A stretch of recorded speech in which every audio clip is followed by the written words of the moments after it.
Monsieur le président, monsieur le président, donc, monsieur le rapporteur, chers collègues, voilà presque un an aujourd'hui, le 23 mars 2020, que l'état d'urgence sanitaire a été proclamé, donnant la possibilité au Premier ministre de prendre par décret toutes les mesures jugées nécessaires pour faire face à l'épidémie. Si le caractère d'urgence de la situation nécessite des mesures exceptionnelles, rien ne justifie en revanche le fait d'écarter les représentants de la Nation de la construction des solutions et des décisions qui en découlent. Malgré les tentatives du Gouvernement d'ignorer le pouvoir législatif, le groupe parlementaire de la France insoumise a travaillé sans relâche depuis l'arrivée de la Covid-19 en France pour être force de proposition. Ce travail sérieux, alternatif, à la disposition de toutes et de tous, a permis de publier 11 propositions de loi, 6 plans, 4 guides et une commission d'enquête spécifique à la gestion de crise depuis mars 2020. Après avoir contourné le Parlement, le gouvernement l'a muselé après un premier rapport rendu en juin 2020 et de nouvelles conclusions en décembre. Il a été décidé, fin janvier, on ne sait pour quelle raison, de dissoudre la commission d'enquête parlementaire sur la gestion de la Covid-19. L'explication est peut-être à chercher du côté d'une politique de gestion de crise hasardeuse que vous préféreriez dissimuler plutôt qu'assumer. Le point culminant de votre dérive autoritaire dans cette crise, c'est la place prépondérante du Conseil de défense dans la conduite de la politique sanitaire nationale. Cette instance de décision est régie par le secret défense. Les parlementaires sont exclus de cette entité décisionnelle et ils découvrent parfois l'identité de certains de ses membres par voie de presse. Aujourd'hui, nous sommes amenés à discuter d'une proposition de résolution visant à modifier le règlement de l'Assemblée nationale dans le but de faciliter le travail du Parlement en période de crise.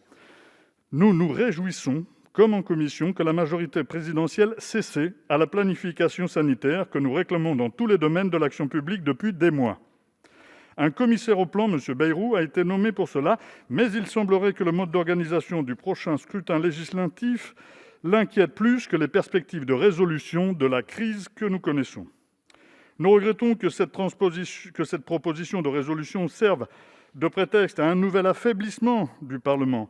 Le règlement de l'Assemblée nationale, s'appuyant sur la révision constitutionnelle de 2008, prévoit que les 8 commissions permanentes sont établies proportionnellement à la composition des groupes politiques de 73 députés chacune.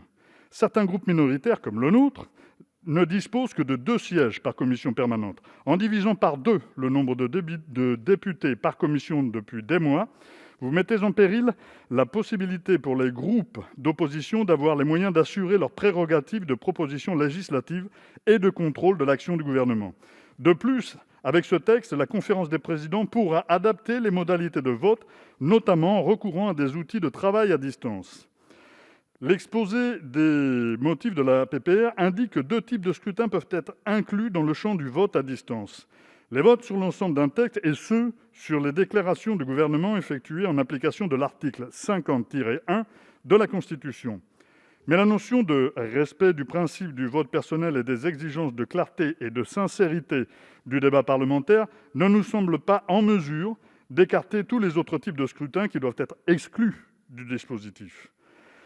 La majorité présidentielle n'en est pas à son coup d'essai dans la limitation des pouvoirs du Parlement. Les procédures accélérées, le recours systématique aux ordonnances, le passage en force par le 49.3 lors du débat sur la réforme des retraites, la réforme du règlement de notre Assemblée en 2019, les amendements de l'opposition jugés irrecevables quand ils sont trop nombreux, le second vote quand le premier ne satisfait pas le gouvernement, tout cela nous laisse à penser que cette proposition est une nouvelle étape dans votre volonté de remise en cause de notre institution.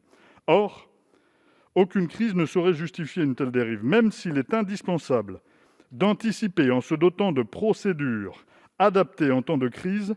Votre texte est tellement imprécis en la matière que nous craignons que, par la subjectivité qu'il engendre, il devienne un support légal de la mise sous tutelle de l'Assemblée nationale.